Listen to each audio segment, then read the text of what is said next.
Today we're really delighted that Legal to sit down with Lorena Sosa for a quick interview. Lorena is a partner at Grant Thornton, so thank you so much for giving your time, Lorena, today. Thank you for having me. Lorena heads the Sydney and Brisbane transfer pricing practices at Grant Thornton, where she advises on transfer pricing and international planning issues for her clients. She has over 10 years experience with global corporations, where she's developed extensive knowledge assisting companies in technology industry, e-commerce and retail. Lorena will be chairing the LegalWise Transfer Pricing and Practice SME program on Wednesday, April the 1st, where she'll bring a vast knowledge to the delegate session there, as she has significant insights on each of the topics being presented on the day. So let's move on to the questions. So in your opinion, Lorena, what's the most significant changes in transfer pricing recently? I think certainly the ATO over the recent years is looking to have more certainty around the tax base.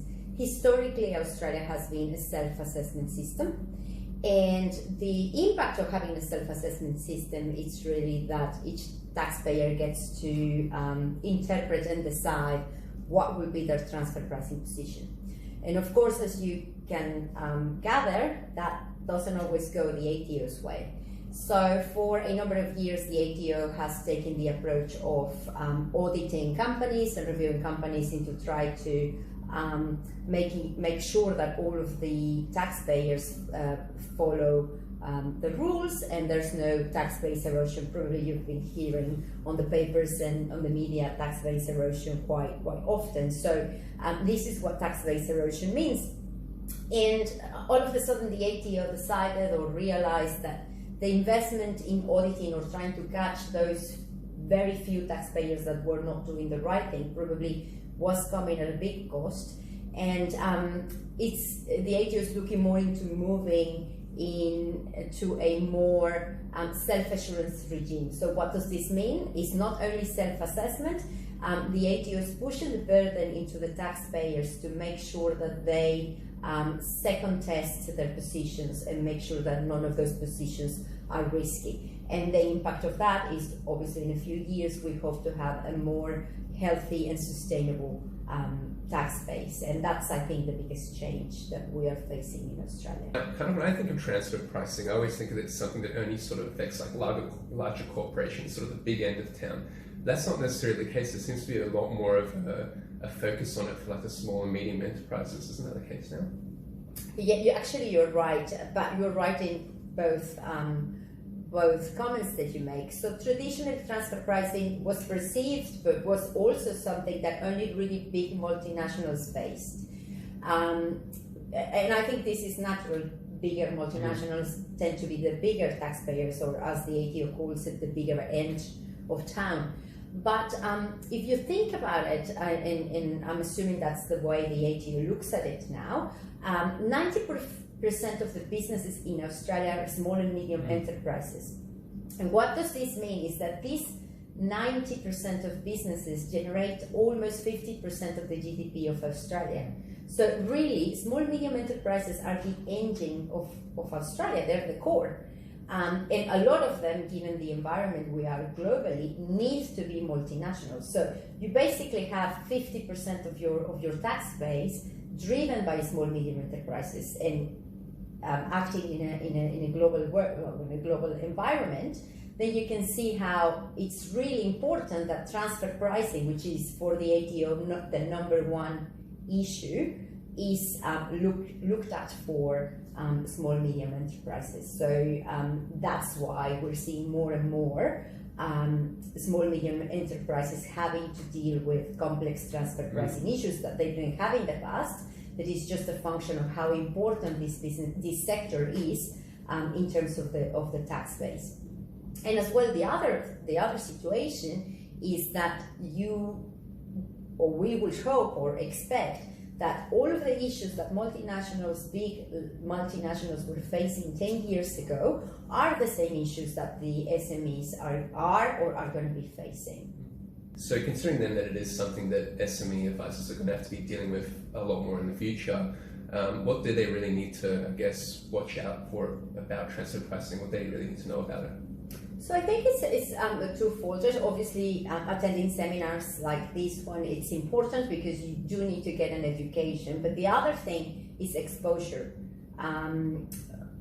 Small or advisors to small, medium companies in the past probably haven't had the need to have that exposure because these issues are not something that it's been questioned by the ATO. So there's a few ways to go around that. It could be connect with another advisor that has a specialty, or people that are specialized in transfer pricing, like a boutique firm or like Thornton, may I say it, so that they have actually people that have had experience in the large end of town or the smallest end of town. But that experience cannot be replaced with anything else. And little by little, as they start facing issues, they will get that experience to know what are the right answers, what's the right level of documentation, what's the right level of identifying risk. Because the issue starts from, how do I help my clients identify that risk? Is this a real risk or not? And that comes with the guidance, the ATO issues, so getting this education is really important, but also getting that experience, or connecting with somebody that, or a firm that has had that experience.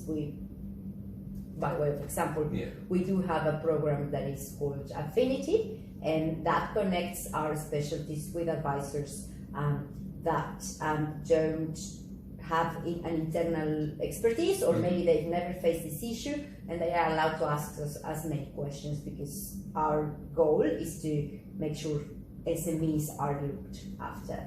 Yeah, and they want to get it right then. Yes, correct. And sometimes, like, we are advisors, we don't have all the answers to everything.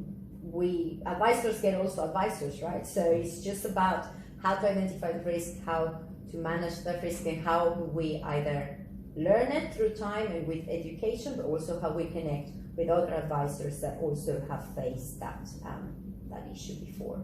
So considering SME advisors might not be sort of that well, they don't have that sort of understanding of transfer pricing, what are some of the common mistakes they might make trying to deal with the clients without having that expertise that someone else might have?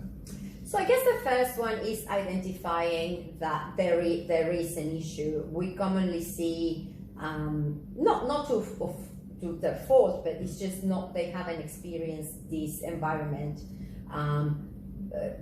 Identifications come from the financials and the forms that taxpayers need to lodge. So sometimes when you're not exposed to this information comes in those forms or in the financials, but if an advisor perhaps is not very experienced in the transfer pricing area or any other area, they may not even ask the question. So asking the right questions from their clients: do you have intercompany transactions? What are the sizes of your intercompany transactions? What is it that you're transacting with? That's the first question. And then obviously either through internal knowledge or through consulting with, again, colleagues and asking the questions, is this, or could this generate a transfer pricing issue? I would say 99% of the time, if you have a company that is involved in international trade of any sorts, there will be a transfer pricing issue of a kind. Very rarely, even Amazon recently had to change their policies. Maybe the market felt the impact through the changes they had to do in terms of warehousing and the like, and customers on the pricing, but all of that is a result of transfer pricing. So basically, it's very simple. If you are trading internationally, you do always 99% of the time have either a customs or a transfer pricing issue. So it needs to be planned at the outset. So lastly, why do you think someone or advisor should attend this program? What can they benefit by coming along? Well, certainly touching back on that point that we discussed earlier around getting that education or getting that knowledge that allows you to ask the right questions. In the end, a good advisor is the one that asks the right questions, and you don't know what you don't see. So attending a seminar like this allows you to A, identify that there's an issue, B, understand what the issue is, and determine what are the right questions so that going forward you're able to identify that issue for yourself. So the only way we as advisors is like doctors when they go in their conferences, they may be a great doctor, but these things move every day. So getting a forum where you can get the latest updates and know what's going on, but also you can talk with your colleagues, particularly in an environment where it's an SME type of environment where not all of the issues are looked at by a single advisor. Is a good forum to connect and have those relationships to be able to ask questions from colleagues, because like doctors, sometimes you have a difficult case, you need another view. So thank you so much for your time again, Lorena. No, thank you for coming. It's great having you. Thank you everyone for listening. Just a reminder again, if you do really want to take a deep dive into transfer pricing practice, the program is running in Sydney and live online on the 1st of April, and we look forward to seeing you there.